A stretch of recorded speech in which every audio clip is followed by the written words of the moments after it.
নমস্কার বন্ধুরা, আপনাদের সবাইকে স্বাগতম। আজকের ভিডিওতে আমরা মাইক্রোসফট ওয়ার্ডের ইনসার্ট মেনুবারের তিনটি গুরুত্বপূর্ণ অপশন সম্পর্কে জানব। প্রথমটি হচ্ছে কভার পেজ, দ্বিতীয় ব্ল্যাঙ্ক পেজ, তৃতীয় হচ্ছে পেজ ব্রেক। এই তিনটি অপশন ব্যবহার করে আপনি খুব সহজে একটি সুন্দর পেশাদার ডকুমেন্ট তৈরি করতে পারবেন। চলুন শুরু করা যাক। প্রথমে ইনসার্ট ট্যাবের আন্ডারে ইনসার্ট হচ্ছে বাম দিকের কোণে আমরা ইনসার্ট দেখতে পাবেন, এই দিকে কোণে ইনসার্ট দেখতে পাবেন। এর আন্ডারে কভার পেজ,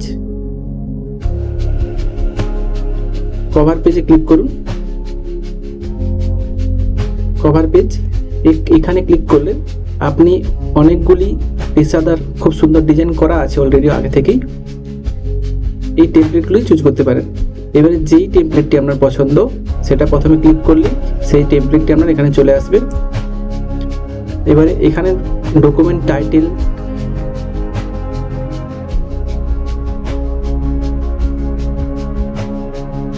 এবং সাবটাইটেল, ডকুমেন্ট সাবটাইটেল এবং এখানে অথারের নাম, অ্যাবস্ট্রাক্ট এবং ডেট দিয়ে এই পেজটি ডিজাইন করতে পারেন। এবং আমি কথাই বলছি, তো কোনো কোম্পানির নাম লিখবেন, এখানে নাম লিখে দিন মাইক্রোসফট,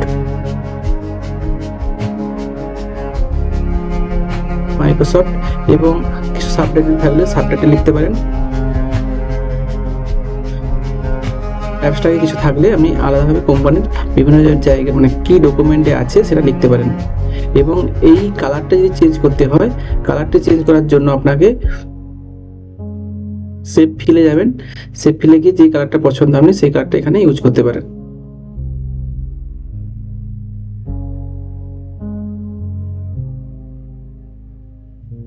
আর সেম ভাবে পাশের যদি টেমপ্লেটটি চেঞ্জ করতে চান, এখান থেকে পাশের টেমপ্লেট সিলেক্ট করবেন, সেট করার পর সেভ অপশানে যাবেন, সেভ ফিল, তারপর এখান থেকে কালার চেঞ্জ করতে পারেন। যদি মনে হয় যে পিকচার দেবেন তাহলে সেভ ফিল, নিচে পেয়ে যাবেন পিকচার। এখান থেকে যে পিকচারটা আপনি দেবেন, স্টক পিকচার আপনার যদি থাকে এখান থেকে আপনি স্টক পিকচার লাগাতে পারেন।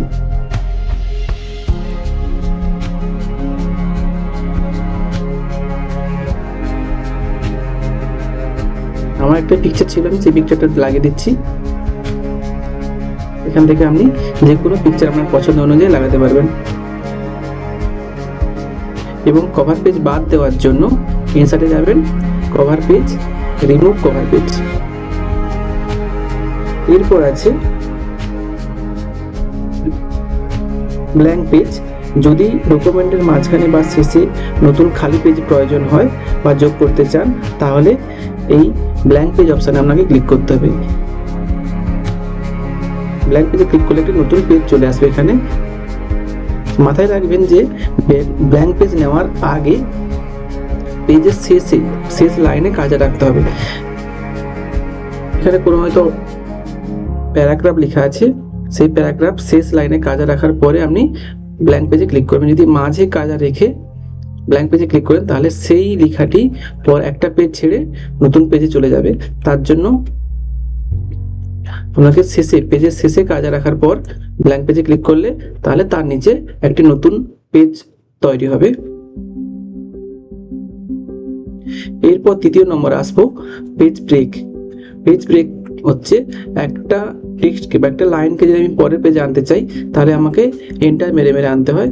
এন্টার মেরে না মেরে, অনেকবার এন্টার না মেরে পেজ ব্রেক করলে একেবারে পরের পেজে চলে যায়। এই ভিডিওটি নতুন ও অভিজ্ঞ উভয় ধরনের ব্যবহারকারীদের জন্য উপযোগী। স্কুল, কলেজ, অফিস এবং চাকরির প্রস্তুতির জন্য MS ওয়ার্ড শেখার এটি একটি গুরুত্বপূর্ণ ক্লাস। এই সিরিজের পরবর্তী ভিডিওগুলি ইনসার্ট মেনুর বাকি অপশানগুলো ধাপে ধাপে শেখানো হবে। ভিডিওটি ভালো লাগলে লাইক করুন, শেয়ার করুন এবং নতুন ভিডিও পেতে চ্যানেলটি সাবস্ক্রাইব করুন। ধন্যবাদ, ভালো থাকবেন।